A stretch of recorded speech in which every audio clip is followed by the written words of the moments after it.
Assalamualaikum warahmatullahi wabarakatuh. Sebelumnya perkenalkan, nama saya Lutfiara Masalia dengan NPM 231705051 dari kelas D. Di sini saya akan menjelaskan algoritma program yang telah saya buat mengenai studi kasus klasifikasi. Yaitu di sini saya mendapatkan sumber datasetnya itu adalah dari Kaggle. Sumber dataset yang saya gunakan itu adalah ulasan TikTok Play Store.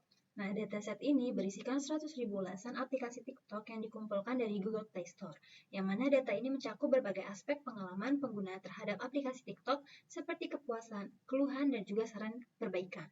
Nah, dataset ini terdiri dari review ID, username, rating, review text, dan juga date. Nah, atribut penting yang akan saya gunakan dari dataset ini adalah rating dan juga review text. Kenapa? Karena di sini saya akan melakukan klasifikasi terhadap rating dan juga review text, yang mana kita akan melihat mana rating, seberapa banyak rating positif dan juga negatif. Begitu juga dengan review text. Nah, ini adalah program yang telah saya buat. Di sini berisikan dimulai dari pre-processing data, lalu lanjut ke implementasi GA, lalu ada pembuatan dan evaluasi GA, dan juga terakhir dan juga ada visualisasi dan juga ada kesimpulan. Nah, di sini saya akan mulai menjelaskan dari implementasi GA. Namun di sini sebelum menjelaskan tentang implementasi GA, saya akan melakukan penjelasan dari dev clean text, yang mana di sini kan implementasi GA digunakan untuk melakukan klasifikasi terhadap review text. Nah, untuk klasifikasi ulasan sendiri kita perlu melakukan clean text, yang mana ini tuh mengurangi gangguan atau noise. Jadi teks ulasannya itu diubah menjadi numerik, yang mana bertujuan agar data lebih konsisten. Dalam clean text ini diubah semua datanya itu menjadi kata yang berawalan lowercase. Pokoknya kata-kata kalimatnya itu menggunakan huruf kecil. Lalu di sini kita akan menghapus simbol-simbol yang tidak perlu dan juga kita akan menghapus spasi yang berlebihan. Lalu setelah melakukan clean text, kita akan melakukan factorizer. Yang mana ini gunanya itu adalah mengubah data ulasan tadi menjadi numerik menggunakan TF-IDF. Ya, di sini itu datanya kan banyak banget ya tadi. Nah, di sini kita batasi menjadi 500 kata. Untuk gunanya itu untuk meningkatkan efisiensi proses. Nah, hasil dari proses itu nanti akan disimpan dalam X ini. Nah, sementara labelnya itu akan disimpan dalam Y. Nah, langsung masuk kita ke implementasi GA-nya.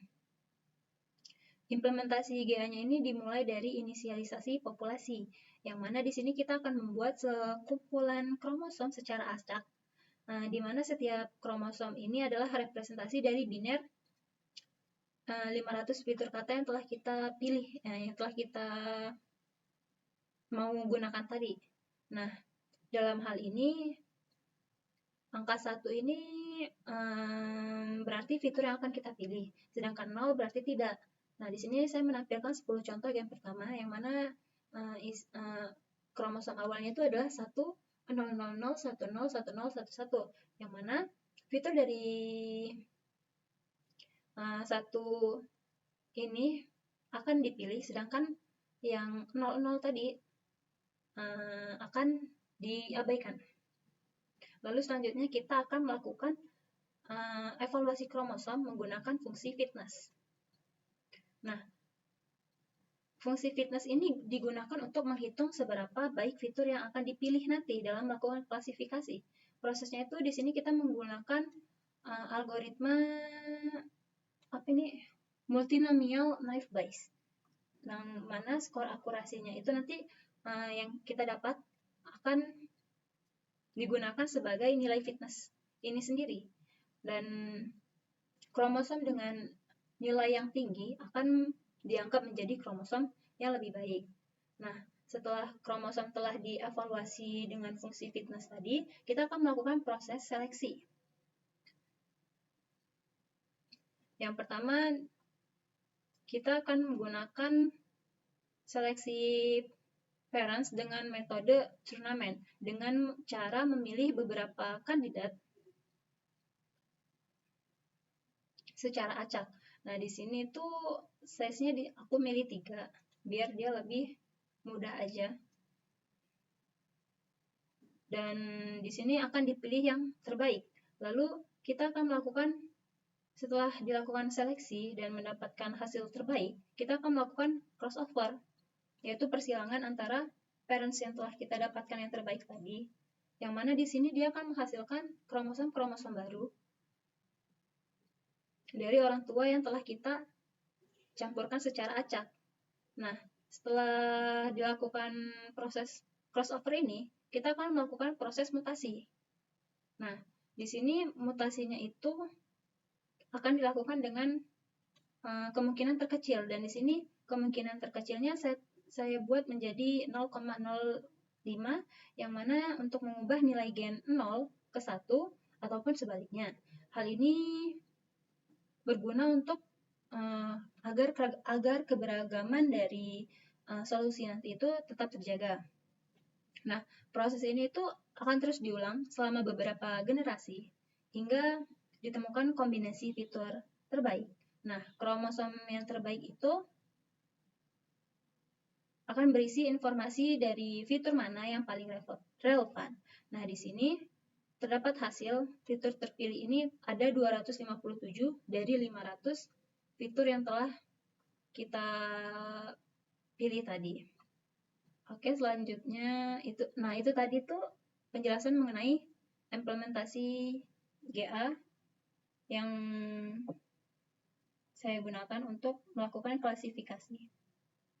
Kita lanjut dari awal. Nah, untuk pre-processing data di sini ya saya akan menggunakan import dan from yang dibutuhkan nanti. Lalu di sini saya melihat datanya menggunakan dfpd-read. Nah, di sini ada 100.000 data dimulai dari tahun 2024 bulan 12 tanggal 21 sampai tahun 2025 bulan 2 tanggal 19 kemarin. Nah, di sini ada info dari datanya, yang mana review ini berisikan 100.000 data semuanya. Dan type-nya itu adalah objek kecuali rating, yang mana dia tuh tipe datanya adalah integer. Nah, di sini melakukan konversi rating ke label dengan biner, yaitu 1 positif dan juga 0 negatif. Nah, jika di sini itu jika sebuah ulasan lebih dari 4, maka dia akan menghasilkan ulasan positif, yaitu 1. Namun jika kurang dari 4, maka dia diberi label 0, yang artinya itu negatif atau ratingnya itu jelek. Nah, dari sini kita dapat mengetahui bahwasannya terdapat rating baik, yaitu sebesar 58.250, dan rating jeleknya itu ada 41.750. Jadi kita tahu nih seberapa banyak rating bagusnya dan juga seberapa banyak rating jeleknya. Setelah itu, tadi implementasi GA-nya udah dijelasin, kita lanjut ke pembuatan dan evaluasi GA. Oke, lanjut di sini kita akan melakukan pembuatan dan evaluasi GA. Dalam pembuatan ini kita akan menggunakan model multinomial naive Bayes tadi, yang mana kita menggunakan fitur ini. Nah, yang fiturnya itu dari fitur-fitur yang telah terpilih dari algoritma GA tersebut. Yang awalnya 500, kita akan menggunakan dari 257 yang telah terpilih saja. Sehingga di sini terdapat penjelasan bahwa akurasi yang didapatkan itu adalah sebesar 82%. Dan di sini juga diperlihatkan klasifikasi reportnya, terdapat precision, recall, F1 score, dan juga support. Dari hasil ini, kita akan melakukan visualisasi. Nah, untuk visualisasinya di sini ada konvergensi genetik algoritma, yang mana